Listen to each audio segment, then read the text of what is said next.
Hello hi welcome नमस्ते। मेरा नाम ऋतिक और आज हम फिर से बात करने वाले हैं एक और इंटरेस्टिंग कंसेप्ट के ऊपर। तो ये वीडियो उन बच्चों के लिए मोस्ट इंपोर्टेंट होने वाली है जिनके पास सेमेस्टर 4 में सब्जेक्ट है इंट्रोडक्टरी और बेसिक इकोनोमेट्रिक्स। तो चलिए शुरू करते हैं आज का कंसेप्ट, जहां पर हम लेसन नंबर 5 के बिल्कुल ऑलमोस्ट अंतिम पड़ाव पे आ चुके हैं कि लेसन नंबर 5 हमारा खत्म होने वाला है आने वाली कुछ ही वीडियोस में, यानी कि एक या दो वीडियोस में ये वाला लेसन भी क्या हो जाएगा, हमारा खत्म हो जाएगा। तो शुरू करते हैं आज की वीडियो। और इस कंप्लीट सीरीज के नोट्स बन चुके हैं। जिन बच्चों को नोट्स परचेज करना है वो इस नंबर पे जाए 9667836336।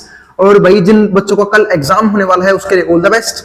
ठीक है, तो ध्यान से पढ़ के जाएं हर एक चीज को। और जो चीज देखो ज्यादातर तो इसमें थ्योरीज आने वाली हैं, तो आराम से उसे याद करके जाना ताकि आपको हर एक पॉइंट्स क्या हो एग्जाम में याद हो, आप कोई पॉइंट स्किप ना कर दो। ठीक है, तो ध्यान से आराम से याद कर लेना, बुक्स पढ़ लेना, नोट्स पढ़ लेना। अब यहाँ पे आते हैं आज के कंसेप्ट के ऊपर। तो हमारा कंसेप्ट क्या है?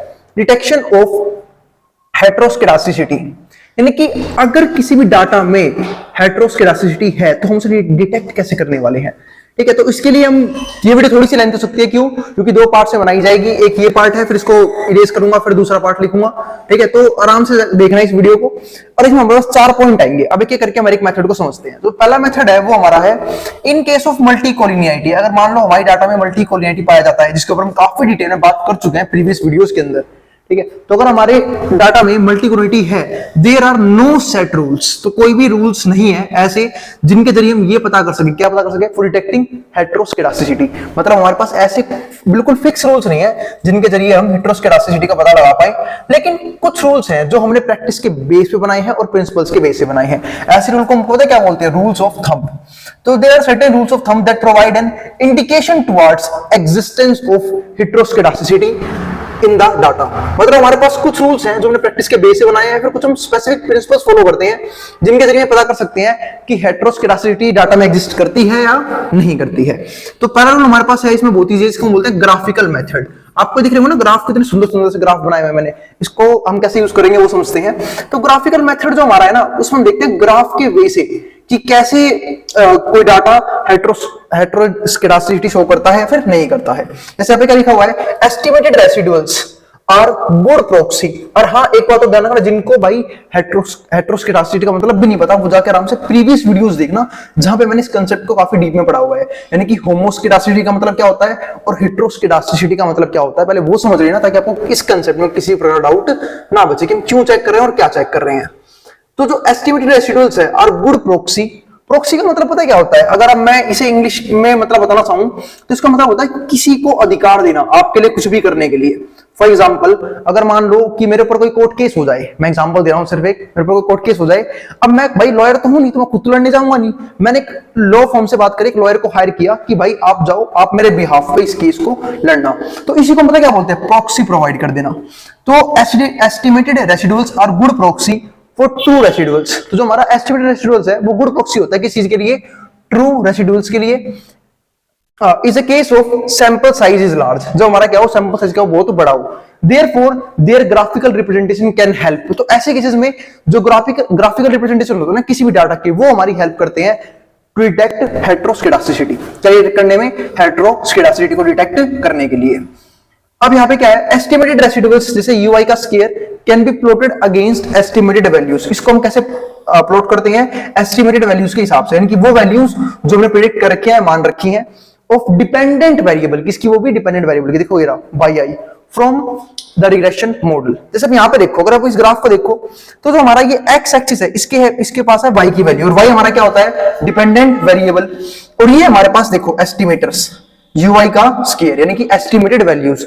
तो इन दोनों के ऑप्शन क्या बनाते हैं? ग्राफ बनाते हैं। और ये हमारी डिफरेंट टाइप के ग्राफ्स हैं। तो अब यहाँ पे एक बात और लिखी हुई है, if resulting graph shows any pattern.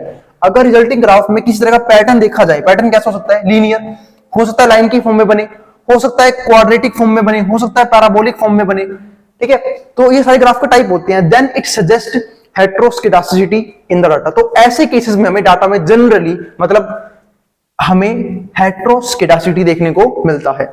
And then the data should be accordingly transformed to take into account. फिर हमें उसे क्या करना पड़ता है? ट्रांसफॉर्म करना पड़ता है, यानी कि चेंज करना पड़ता है। क्योंकि देखो ये जो है ना, ये हमारे दिक्कत बनती है। क्यों? क्योंकि जब भी किसी डाटा में हमने देखा है कि हेटेरोस्केडास्टिसिटी होता है, इसका मतलब क्या है कि एरर ऑफ वेरिएंस कांस्टेंट नहीं है। और जब भी एरर ऑफ वेरिएंस कांस्टेंट नहीं है तो हमें क्या करना पड़ेगा? डाटा को ट्रांसफॉर्म करना पड़ेगा, जिनके हम प्रीवियस मेथड्स पढ़ चुके हैं, डाटा को चेंज करना पड़ेगा अपने हिसाब से। तो ये हमारे कुछ ग्राफ्स हैं जिसमें ये शो किया गया है। इसमें ये ग्राफ है, इसमें एक बात ध्यान रखना, ये जो है ना ये एक लौता ग्राफ है जिसमें क्या है, नो हेट्रोस्केडासिटी, यानी कि ऐसा डाटा जिसके पास हेट्रोस्केडासिटी नहीं है। और इसका मतलब मैं बोल सकता हूं कि ये जो डाटा है, ये जो ग्राफ है, ये होमोस्केडासिटी का है, कि हेट्रोस्केडासिटी ना होने का मतलब क्या है कि वो होमोस्केडासिटी फॉलो कर रहा है। अब यहाँ पे देखो, तो अगर मैं इस ग्राफ को देखूं तो ये हमारा ग्राफ है 2। अब इसमें पता ऐसा क्यों है, क्योंकि यहाँ पे ना यूआई यानी कि जो एस्टिमेटेड वैल्यू है, यानी कि जो एस्टिमेटेड वैल्यू है और जो हमारा इंडिपेंडेंट वेरिएबल है, इसके बीच में कोई भी एग्जैक्ट रिलेशनशिप नहीं है, जिसकी वजह से ये फॉलो कर रहा है नो हेट्रोस्केडासिटी। अब यहाँ पे देखो, बाकी जो तीनों ग्राफ है हमारे, चाहे ये वाला ग्राफ देख लो, आप ये वाला ग्राफ देख लो, ये ग्राफ को हम बोल सकता हूं पैराबोला, ठीक है, वो वाला ग्राफ देख लो, ये सारे फॉलो कर रहे हैं हमारी हेट्रोस्केडासिटी। तो ग्राफ याद रखना। अब इसके बाद आते हैं सेकंड टेस्ट के ऊपर। सेकंड टेस्ट है हमारा पार्क टेस्ट। अब ये पार्क टेस्ट क्या है वो समझते हैं। इसमें हमें निकालना क्या होता है, वेरिएंस। तो देखो यहां पे क्या लिखा है, वेयर इन सिग्मा आई का square is some function of explanatory variable.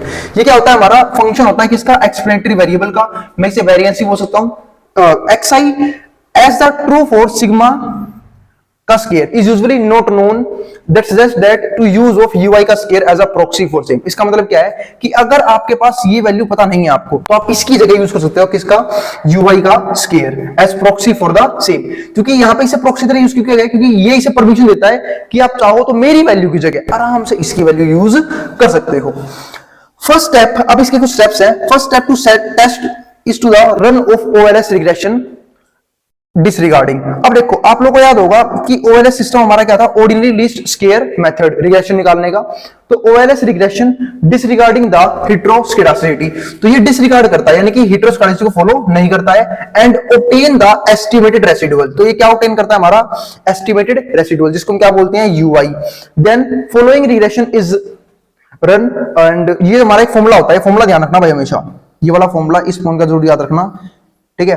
ये ln है, ln का मतलब होता है natural log, natural log UI का स्क्वायर, ये हमारा अल्फा प्लस में बीटा लॉग xi प्लस में vi, जहां पे vi का मतलब क्या है, स्टोकेस्टिक डिस्टरबेंस टर्म। इसका मतलब समझते हैं एक बार, मैंने इसका मतलब स्पेशली डिफाइन किया हुआ है। स्टोकेस्टिक डिस्टरबेंस टर्म का मतलब होता है कि एक ऐसा रैंडम वेरिएबल जिसको हम इंक्लूड करते हैं किस चीज के लिए, statistical model account for explained variability, ताकि क्या एक्सप्लेन कर सके, या तो वेरिएबिलिटी को एक्सप्लेन कर सके या फिर अनसर्टेनिटी। भाई किसी भी डाटा के अंदर अनसर्टेनिटी जरूर होती है, यानी कि जब भी हम कोई डाटा ऑब्टेन करते हैं, कोई मॉडल बनाते हैं, तो उसे अप्लाई कब पे करना होता है, फ्यूचर में अप्लाई करना होता है। और फ्यूचर में कुछ और भी फैक्टर्स होते हैं जो इसमें इन्फ्लुएंस करते हैं, जो हम ऑब्जर्व नहीं कर पाते। तो जब भी ऐसे फैक्टर्स किसी भी डाटा को इन्फ्लुएंस करते हैं, तो वहां पे एरर होने के चांस बढ़ जाते हैं किसी भी एक्स्ट्रा फैक्टर्स की वजह से। और इसी को हम क्या बोलते हैं यहाँ पे, स्टोकेस्टिक डिस्टरबेंस टर्म, यानी कि ऐसे वेरिएबल्स यूज करना। तो रैंडम वेरिएबल, कोई भी random variable included in a statistical model, किसी भी इंक्लूड किया गया है स्टैटिस्टिकल मॉडल के अंदर, अकाउंट फॉर एक्सप्लेन्ड वेरिएबिलिटी, जो क्या एक्सप्लेन कर सके, वेरिएबिलिटी या फिर अनसर्टेनिटी इन डाटा, किसी डाटा के अंदर। It represent effects of unobserved factor, और ये क्या दिखाता है, इफेक्ट, किस चीज का इफेक्ट, अनऑब्जर्व्ड फैक्टर। क्योंकि आप कितने फैक्टर इन्फ्लुएंस कर लो, एक चीज को बहुत से फैक्टर से इन्फ्लुएंस किया जा सकता है, उस फैक्टर में थोड़ा बहुत भी चेंज पूरे मॉडल को इन्फ्लुएंस करता है। तो उसी के लिए हम ये वाला क्या करते हैं, वेरिएबल यूज करते हैं, that are not explicitly modelled but can influence the outcome of analysis. मतलब क्या है कि जरूरी तो नहीं कि ये क्या नाम है, इन्फ्लुएंस करे, पर कई बार ये हमारे आउटकम को जरूर इन्फ्लुएंस कर देता है।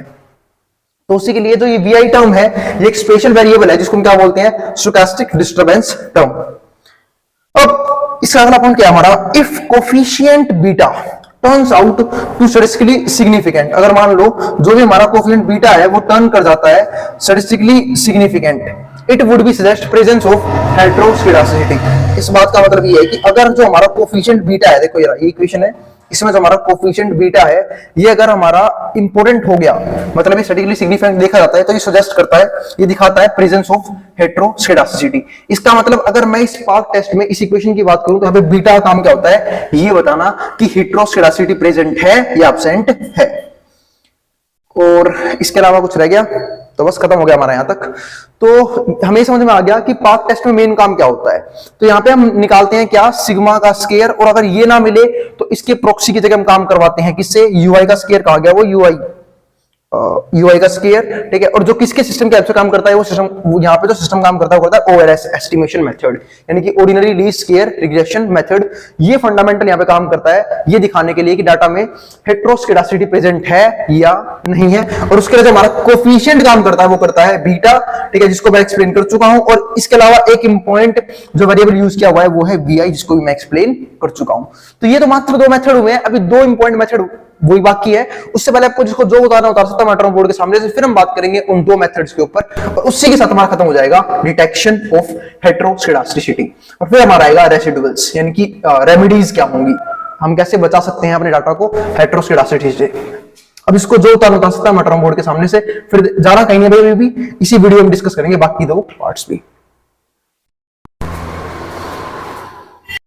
चलो फिर अब हम देखते हैं आगे के टेस्ट। अब आगे टेस्ट में क्या है, हमारे पास थर्ड नंबर टेस्ट है, यानी कि हम पढ़ रहे थे डिटेक्शन ऑफ हेट्रोस्केडास्टिसिटी। दो टेस्ट हम ऑलरेडी पढ़ चुके हैं, अब आता है तीसरे टेस्ट के बारे में। तो समझना चाहते हैं तीसरा टेस्ट, देखो फिर यहाँ पे तीसरा है हमारा गोल्डफेल्ड क्वांट्स टेस्ट। अब ये क्या होता है वो समझते हैं। अब दो टेस्ट हो रह गए, उसके बाद में सिर्फ एक वीडियो और बनाऊंगा जो बनाऊंगा रेमेडीज के ऊपर, और उसी के साथ हो जाएगा लेसन नंबर 5 खत्म। और फिर बचेंगे बस मात्र दो लेसन, लेसन नंबर 6 और लेसन नंबर 7। तो यहाँ पे देखते हैं, test is applicable if it is assumed that variance of errors under heteroscedasticity sigma square is positively related to explanatory variable। इसका मतलब क्या है कि इस टेस्ट की, ये टेस्ट हमारा एप्लीकेबल सिर्फ जब होगा जब जो हमारा ये है ना, क्या नाम है, variance of error, variance of error ये क्या हो, पॉजिटिवली रिलेटेड हो किस चीज से, एक्सप्लेनेटरी वेरिएबल से, किसके, वो भी किसी भी रिग्रेशन इक्वेशन के। मतलब ये है इस टेस्ट की एप्लीकेबिलिटी, ठीक है, क्या कि अगर जब तक ये असम्पशन रहेगी हम इस टेस्ट को अप्लाई करेंगे, वरना हम इस टेस्ट को अप्लाई नहीं करेंगे। यानी कि वेरिएंस ऑफ स्केयर जो है जिसको हम बोलते हैं अंडर हेट्रोस्केडासिटी, यानी कि सिग्मा का square is positively related to one of the explanatory variable in regression. अब समझते हैं steps to conduct the test, यानी कि वो कौन से स्टेप्स होंगे जिनके जरिए हम टेस्ट को फॉलो करके चेक कर सकते हैं कि हमारे डाटा में हेट्रोस्केडासिटी प्रेजेंट है या एब्सेंट है। तो एक एक करके स्टेप्स को डिस्कस करते हैं। पहला, हम डाटा को अरेंज करेंगे असेंडिंग ऑर्डर के अंदर, और उम्मीद आप सबको असेंडिंग ऑर्डर तो पता ही हो ना, बचपन में सीखा था 7th 8th क्लास में। सबसे पहले सबसे छोटी वैल्यू, फिर उससे बड़ी, फिर उससे बड़ी, फिर उससे बड़ी, और फिर सबसे बड़ी, है ना।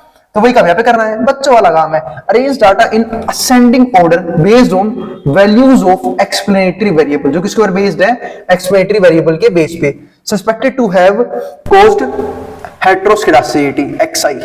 दूसरा हमारा क्या है, रन टू सेपरेट रिग्रेशंस, हमें दो सेपरेट रिग्रेशंस बनाने हैं, वन फॉर स्मॉल वैल्यूज, एक स्मॉल वैल्यूज वो भी किसकी, xi की, and one for large values of xi, यानी दूसरी बनेगी हमारी large value of xi after omitting the D observation, और बीच के ऑब्जर्वेशन उसको क्या कर देंगे, गायब कर देंगे।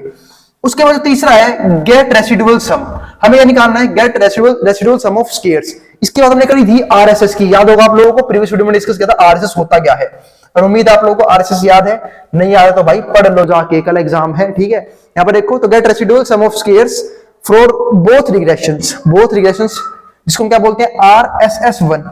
तो ये तो होगा हमारे पहले, क्योंकि हमने देखो हमने पूरे डाटा को दो हिस्सों में बांट दिया है, एक किसमें, स्मॉल वैल्यूज ऑफ xi, दूसरा large value of xi। Small value of xi के लिए जो हम RSS निकालेंगे, यानी कि सम रेसिडुअल सम ऑफ स्केयर निकालेंगे, उसको हम बोलते हैं RSS1। और सेकंड वैल्यू जो हम निकालेंगे उसको हम बोलते हैं RSS2। देखो लिखा भी है, for regression with smaller xi and larger xi respectively. इसके बाद चौथा काम क्या करना है, कैलकुलेट फॉलोइंग एफ रेशियो, हमें एफ रेशियो निकालना होगा, जो कैसे निकलेगा, बहुत इजी है, GQ बराबर है RSS2 अपॉन में DF, और नीचे क्या है हमारा RSS1 अपॉन में DF, ठीक है। तो ये काम करना है हमारा। तो जो DF होता है ना, उसको हम बोलते हैं नंबर ऑफ रिग्रेशर्स। आप लोग आगे भी एक टॉपिक में पढ़ोगे, देखो यहाँ पे भी DFF वर्ड यूज किया हुआ है। तो DFF का मतलब क्या है, हमारा नंबर ऑफ रिग्रेशर्स कितने हैं डाटा के अंदर, ठीक है। और ध्यान रखना, इसमें कभी भी कांस्टेंट टर्म इंक्लूड नहीं किया जाता। तो ये हमारा फॉर्मूला बन गया किसका, एफ रेशियो का, जिसका नाम क्या है, GQ बराबर है RSS2। RSS2 आप जानते हो, residual square sum of square, वो भी किसका, स्मॉलर सीरीज, लार्जर सीरीज का, अपॉन में DF आएगा, नंबर ऑफ रिग्रेशंस। फिर पूरे के अपॉन में क्या आएगा, RSS1, और ये क्या है, residual sum of square first series, जिसमें क्या थी, स्मॉलर वैल्यूज, अपॉन में क्या था हमारा, नंबर ऑफ रिग्रेशंस। अब ये देखते हैं हमें आके इसके में क्या पढ़ना है, ये काफी इंपॉर्टेंट पॉइंट है। इफ रेसिडुअल्स ui, मतलब जो रेसिडुअल्स हैं ui है, are assume to be normally distributed, हमेशा क्या मान के चलेंगे कि ये क्या है, नॉर्मली डिस्ट्रीब्यूटेड है, and the assumption of homoscedasticity is valid, और जो assumption है ना, किसकी assumption, homoscedasticity is वो valid है यहाँ पे, then GQ follows a F distribution with degrees of freedom। तो यहाँ पे जो हमारा GQ है वो फॉलो करेगा एक F डिस्ट्रीब्यूशन जिसकी डिग्री क्या होगी, जिसका degree of freedom for numerator and denominator बराबर होगा इसके n-d-2 के अपॉन में 2। ये हमारा फॉर्मूला होगा फ्रीडम ऑफ डिग्री निकालने का, n-d-2 के अपॉन में 2। फॉर्मूले जरूर याद रखना, ठीक है। तो ये पूरे के अपॉन में 2 है भाई, ये बात ध्यान रखना, मतलब ये ऐसे ऐसे फॉर्म में n-d-2 के अपॉन में 2, ये वाली वैल्यू है। जहां पे हमारा k जो होता है ना वो पैरामीटर्स होता है जिसको हमने एस्टिमेट कर रखा है, और अगर किसी भी रिग्रेशन इक्वेशन में दो वेरिएबल्स हैं तो वहां पे पैरामीटर भी क्या होंगे, 2 होंगे, तो k भी क्या हो जाएगा हमारा 2 हो जाएगा। अब यहां पे समझो जो फिफ्थ और सबसे इंपॉर्टेंट पॉइंट है वो क्या, कि हम चेक कैसे करते हैं। हमने चलो बात है, हमने रेशियो भी निकाल दिया, ठीक है। सबसे पहले हमने एक बार मैं स्टेप को समराइज करूं, सबसे पहले हमने इसे अरेंज किया असेंडिंग ऑर्डर में, फिर हमने दो हिस्सों में बांटा, लार्जर वैल्यूज और स्मॉलर वैल्यूज। लार्जर वैल्यू के लिए अलग हमने क्या निकाला आरएचएस, और स्मॉलर वैल्यू के लिए क्या निकाला हमने अलग आरएचएस। फिर दोनों के बेस पे हमने क्या निकाला फॉर्मूला GQ, जिसको हम बोलते हैं एफ टेस्ट। अब आता है लास्ट स्टेप जिसे हम कैसे चेक करेंगे, जिसको हम बोलते हैं null hypothesis for F test is homoscedasticity and is testing against alternative hypothesis। और इसको हम चेक करते हैं किसके हिसाब से, अल्टरनेटिव हाइपोथेसिस के हिसाब से।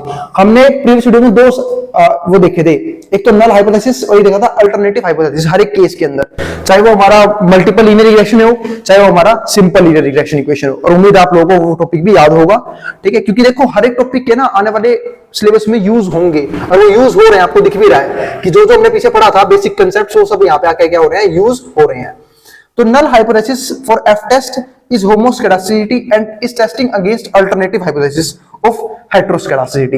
यानी कि हम homoscedasticity के लिए क्या यूज करते हैं, नल हाइपोथेसिस, और हेटेरोस्केडासिटी के लिए यूज करते हैं हम कौन सा, alternative hypothesis. If the estimated value GQ, अगर हमारा estimated value GQ is greater than critical value F, और ये बड़ा है किससे, F से, तो हम यहाँ पे क्या कर देंगे, level of significance reject the null of homoscedasticity in data। तो हम यहाँ पे homoscedasticity को रिजेक्ट कर देंगे, जिसका मतलब क्या है कि हमारे डाटा में कहीं ना कहीं क्या प्रेजेंट है, heteroscedasticity प्रेजेंट है, क्योंकि इसका क्या आ गया, रिजेक्शन। क्यों हुआ ऐसा, जब GQ की वैल्यू क्या थी, ग्रेटर देन थी किससे, क्रिटिकल वैल्यू F से, और स्मॉलर होगी तो इसका उल्टा हो जाएगा। अब आगे समझते हैं। अब आता है हमारा फोर्थ और आखिरी डिटेक्शन टेस्ट जो है मोस्ट पॉपुलर, यानी कि सबसे फालतू अगर किसी डिटेक्शन टेस्ट को यूज करते हैं वो ये वाला टेस्ट है, जिसको हम नाम देते हैं व्हाइट्स जनरल हेटेरोस्केडासिटी टेस्ट। अब ये पढ़ते हैं, तो it is the most popular test for heteroscedasticity as it does not rely on normality assumption of residuals. इसका मतलब क्या है कि ये इसलिए आसान पड़ता है क्योंकि यहाँ पे हमें रेसिडुअल्स की जरूरत ही नहीं पड़ती, एंड इजी टू इंप्लीमेंट, और इंप्लीमेंट करने में क्या होता है, सबसे आसान होता है। Consider following 3 variable regression model, हमने 3 वेरिएबल के रिग्रेशन मॉडल ले लिए। yi क्या है, β1 β2 x2y β3 x3y, और प्लस में क्या है हमारा ui। Steps for y test, steps क्या है, पहला estimate using OLS estimate residual, मतलब क्या, हमें एस्टिमेट करना है, वो भी किसको यूज करके, ऑर्डिनरी लीस्ट स्क्वायर एस्टिमेट को यूज करते हुए रेसिडुअल को, जिसका नाम है UI। इसके बाद दूसरा क्या है, रन फॉलोइंग ऑक्सिलरी रिग्रेशन, हमें ये रिग्रेशन बनाना होगा। UI का इसके बराबर होगा alpha not alpha x2y plus में अल्फा 2 x3y प्लस में अल्फा 3 x2y का स्क्वायर प्लस में alpha 4 x square 3y x3y का स्क्वायर, फिर अल्फा 5 x2y मल्टीप्लाई में x3y, और प्लस में लास्ट में क्या है हमारा वो vi। तो vi तो आप लोगों को याद होगा, प्रीवियस वीडियो में मतलब इसके पिछले पार्ट में डिस्कस किया था मैंने, जब मैं आपको 2 स्टेप समझा रहा था। अब इसके अगला पॉइंट क्या हमारा, get R square of the regression and sample size n। हमें क्या करना है, आर स्क्वायर निकालना है, R square of the regression and sample size n वो निकालना है। उसका फोर्थ काम है एस्टिमेट फॉलोइंग स्टैटिस्टिक्स, हमें ये निकालना है। ये फॉर्मूला होता है, फॉर्मूला याद रखना, W = nr स्क्वायर। अभी होता क्या है वो समझते हैं, statistics W will be x square df। तो जो W है वो हमारा क्या होता है, x स्क्वायर df। df क्या था हमारा, नंबर ऑफ रिग्रेशंस डिस्ट्रीब्यूशन में, df equals to the number of regressions excluding constant term. ध्यान रखना इसमें कांस्टेंट टर्म कभी भी इंक्लूड नहीं किया जाता है। df शो करता है नंबर ऑफ रिग्रेशंस बस, बट ये एक बात रखना इसमें एक टर्म इंक्लूड होता है, इसको हम क्या बोलते हैं, कांस्टेंट टर्म।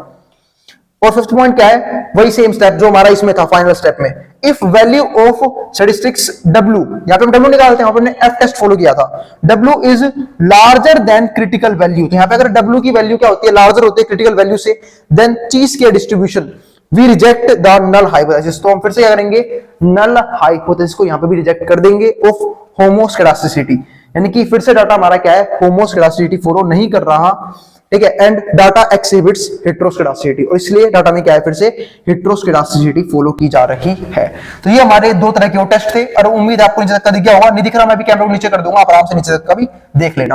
यानी कि फोर्थ पॉइंट इसके बिल्कुल इसकी कॉपी है, बस यहाँ पे फर्क क्या है, यहाँ पे हमने यूज किया था, अगर आप लोगों को याद हो, हमने यहाँ पे जी की वैल्यू यूज करी थी, ठीक है, और यहाँ पे वैल्यू क्या यूज करी हमने, डब्ल्यू, यानी कि हमने ये वाला फॉर्मूला यूज किया, W equals to N R square. इसका अपना फॉर्मूला है GQ का, इसका अपना फॉर्मूला है W equals to N R square. और ये W पता है क्यों दिखाया गया है, क्योंकि ये फॉर्मूला जो है ना, ये यहां से लिया हुआ है, व्हाइट्स जनरल हेटेरोस्केडास्टिसिटी। जैसे इसका था GQ का मतलब क्या है, ये देखो, ये गोल्डफेल्ड क्वांस्ट, तो इसलिए हमने GQ ले लिया। यहाँ पे हमारा जो है व्हाइट्स जनरल है, तो हमने क्या ले लिया, यहाँ पे W से दिखा दिया इसे, ताकि आप लोगों को इजी रहे फॉर्मूला याद करना। तो उम्मीद है आपको अब तक के सारे टेस्ट याद हो गए होंगे, ठीक है। फॉर्मूले ज्यादा है, कोई दिक्कत नहीं है, आराम से याद कर लेना, याद करके जाना है सारे फॉर्मूले, ताकि आप स्टेप्स में उसे डिफाइन कर पाओ अच्छे से, क्योंकि जब ये टेस्ट आएंगे वहां पे आपको डिफाइन करना पड़ेगा। अब लास्ट वीडियो रह गई, मतलब लास्ट कंसेप्ट रह गया, वो है रेमेडीज। यानी कि जैसे हमने मल्टीकोनिटी किया था, सेम हमने ये भी किया है, हेटेरोस्केडास्टिसिटी। अब सिर्फ लास्ट वीडियो रहेगी रेमेडीज, यानी कि क्या क्या हम यूज कर सकते हैं इसको ठीक करने के लिए, उसको डिस्कस करेंगे नेक्स्ट वीडियो के अंदर, जो काफी छोटी होगी, मेरे हिसाब से 12 से 15 मिनट में खत्म हो जाएगी। उसमें हम डिस्कस करेंगे रेमेडीज, और फिर हम चलेंगे लेसन नंबर 6 के ऊपर। और उम्मीद है आप लोगों को यहाँ तक सारे कंसेप्ट क्लियर हो गए हैं। मिलते हैं नेक्स्ट वीडियो के अंदर, जहां पे हम बात करेंगे लेसन नंबर 5 के आखिरी कंसेप्ट के ऊपर। और अगर भाई वीडियो पसंद आए तो वीडियो को लाइक के बिना मत जाना, और चैनल को सब्सक्राइब भी कर देना ऐसी वीडियोस के लिए, ठीक है। और जिसको जो उतारना उतार सकता है मैटर बोर्ड के सामने से, और हाँ, मैं कैमरा नीचे कर दूंगा, आराम से नीचे का भी देख लेना। तो उम्मीद है आप लोगों को नीचे का दिख जाएगा, ठीक है। बस